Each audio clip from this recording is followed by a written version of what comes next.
Weight loss பண்ணுறவங்க non veg எடுக்கலாமா, non veg சாப்பிட்டா நான் வெயிட் லாஸ் பண்ண முடியுமா அப்படின்னு நிறைய பேர் கேள்வி கேட்குறீங்க. உங்களுக்கான சொல்யூஷன் தான் இந்த வீடியோவில் நம்ம பார்க்க போகிறோம். Welcome to weight loss food Tamil channel. இந்த சேனலில் நம்ம எதை பற்றி பார்த்துட்டு இருக்கோம் அப்படின்னு பார்த்தீங்கன்னா, வெயிட் லாஸ் பண்ணுறதுக்கு என்னெல்லாம் சாப்பிட்லாம், என்னெல்லாம் சாப்பிடக்கூடாது, ஸோ என்ன பண்ணால் ஈஸியாக வெயிட்டை லாஸ் பண்ண முடியும் அப்படிங்கிறத பற்றி தான் இந்த சேனலில் நிறைய வீடியோ நான் போட்டிருக்கேன். ஸோ நான் போடுற எல்லா வீடியோவும் நீங்கள் பார்க்கணும் அப்படின்னு சொன்னால் மறக்காமல் நம்ம சேனலை சப்ஸ்கிரைப் பண்ணுங்க, கூடவே பெல் ஐகானை கிளிக் பண்ணுங்க. வாங்க வீடியோக்குள்ள போலாம். வெயிட் லாஸ் பண்றவங்க நான்வெஜ் சாப்பிடலாமா அப்படின்னு கேட்டா கண்டிப்பா நீங்க சாப்பிடலாங்க. அதுல எந்த ஒரு மாற்றமும் கிடையாது. என்ன சாப்பிட்றீங்களோ அதை கரெக்டாக பேர்ன் பண்ண தெரிஞ்சிருந்தா ஓகே. ஸோ உதாரணத்துக்கு நீங்கள் ஒரு 500 கிராம் சிக்கன் சாப்பிட்றீங்க அப்படின்னா அதை பேர்ன் பண்ணுறதுக்கு நீங்கள் 2 கிலோமீட்டர் நடக்கணும். எஸ், ஸோ 2 கிலோமீட்டர் நடக்க முடியல அப்படின்னா நீங்கள் நான்வெஜ் சாப்பிடாதீங்க. இதுதான் விஷயம். நீங்கள் நான்வெஜ் சாப்பிட்றீங்களா, கேலரி ஜாஸ்தியாக உங்களுக்கு இன்க்ரீஸ் ஆகிருக்கா, அதை எப்படி பேர்ன் பண்ணணும் அப்படிங்கிறத தெரிஞ்சு நீங்கள் பேர்ன் பண்ணிவிடுங்க. இப்போது நான் என்ன பண்ணுறேன் அப்படிங்கிறத நான் சொல்கிறேன். ஆக்சுவலாக நானும் வெயிட் லாஸ் பண்ணுறதுக்காக தான் இந்த ஃபீல்டுக்கு வந்தேன். நானும் வெயிட் லாஸ் பண்ணேன். ஸோ நான் என்ன பண்ணுறேன் அப்படிங்கிறத நான் உங்களுக்கு சொன்னால் உங்களுக்கு ஒரு நல்ல ஐடியா கிடைக்கும். ஓகே, இன்றைக்கி நான் ஆஃப்டர்நூன் லஞ்ச் பார்த்திங்கன்னா ஃபுல் மீல்ஸ் எடுத்துக்கிறேன். ஸோ இன்ஃபேக்ட் அதில் மட்டன் நான் சேர்த்துக்கிறேன். 1000 கேலரியை நான் சாப்பிட்றேன்னு வச்சுக்கோங்க. ஓகே, ஒரு நாளைக்கு நான் 1000 கேலரி சாப்பிட்ணும். பட் நான் ஒரு வேலைக்கே 1000 கேலரி சாப்பிட்டுட்டேன். என்ன பண்ணுறது? ஆஃப்டர்நூன் லஞ்சுக்கு அப்புறம் நான் வார்ம் வாட்டராக எடுத்துக்கணும்.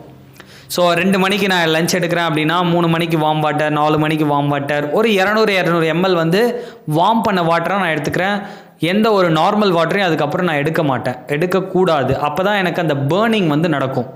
அதுக்கப்புறம் ஆஃப்டர்நூன் சாப்பிட்டதே கண்டிப்பாக நைட் வரைக்குமே பசிக்காது.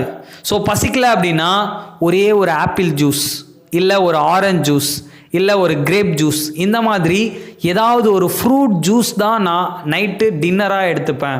ஸோ இந்த மாதிரி எடுக்கும்பொழுது எனக்கு ரொம்ப கம்மியான கேலரி கிடைக்கும். ஸோ எனக்கு நியூட்ரிஷன் நிறைய கிடைக்குது. இதனால் டயர்ட்னஸ் இருக்காது, நல்ல தூக்கம் வரும். அதே சேம் டைம் என்னோடய கேலரியும் நான் இன்க்ரீஸ் பண்ணாமல் நான் பார்த்துப்பேன்.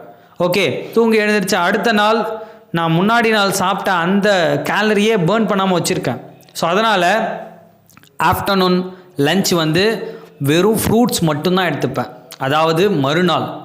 ஸோ இந்த மாதிரி அன்றைக்கி டே ஃபுல்லாகவே ரொம்ப கம்மியான கேலரி சாப்பிடுவேன், நிறைய ஒர்க் அவுட் பண்ணுவேன், நிறைய தண்ணி குடிப்பேன், நிறைய அஃப்ரெஷ் குடிப்பேன். ஸோ இந்த மாதிரி ஒரு நாள் பண்ண தவறு அடுத்த நாள், அதுக்கு அடுத்த நாள் நம்ம 2 டேஸ் பார்த்தீங்கன்னா ஆஃப்டர்நூனில் வெறும் வெஜிடபிள் மட்டும் சாப்பிட்டாலே போதும். ஈஸியாக அந்த கேலரியை நாம் பிரேக் பண்ணிடலாம். அடுத்தது 2 டேஸ்க்கு அப்புறம் 3வது நாள் திரும்ப நம்ம நான்வெஜ் எடுக்கலாம், நோ ப்ராப்ளம்.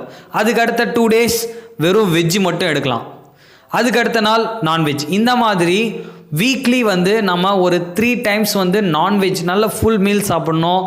அடுத்து இருக்கிற ஒரு 4 டேஸ் வெறும் வெஜிடபிள்ஸ் மட்டும் சாப்பிடணும். இதுதான் கேலரியை மேனேஜ் பண்ணுறதுக்கான ஒரு சூப்பரான வழி. இந்த வழியை நான் ஃபாலோ பண்ணி நல்ல வெயிட் லாஸ் பண்ணியிருக்கேன். 1 வீக்கில் 1.5 kg எனக்கு குறைஞ்சிருக்கு. ஸோ இதையே நீங்களும் ஃபாலோ பண்ணுங்கள், கண்டிப்பாக உங்களுக்கும் நல்ல ரிசல்ட்ஸ் கிடைக்கும் அப்படிங்கிறத நம்புங்க. இதுக்கப்புறம் வெயிட் லாஸ் பண்ணுறவங்க நான்வெஜ் சாப்பிடலாமா அப்படிங்கிற சந்தேகமே உங்களுக்கு வேண்டாம். நீங்கள் தாராளமாக சாப்பிட்லாம். அதுக்கேற்ற டயட் பிளான் உங்கள்கிட்ட இருக்கணும். இதில் நான் என்ன மாதிரியான ஃப்ரூட்ஸ் எடுத்துக்கணும், என்ன மாதிரி வெஜிடபிள் எடுக்கணும், எனக்கு வெஜிடபிள் எடுத்தால் பசிக்குது, நான் என்ன பண்ணுறது, இந்த மாதிரி நிறைய சந்தேகங்கள்லாம் இருக்கும் இல்லையா? உங்களுக்கான நல்ல சொல்யூஷன் தெரியணும் அப்படின்னா என்னோட நம்பருக்கு கால் பண்ணுங்கள். ஏன் அப்படின்னா நான் உங்களுக்கான டிப்ஸை ரொம்ப ஈஸியாக உங்களுக்கு பிளான் பண்ணி கொடுக்குறேன். தேங்க்யூ வியூவர்ஸ், தேங்க்யூ ஃபார் வாட்சிங். Have a great day.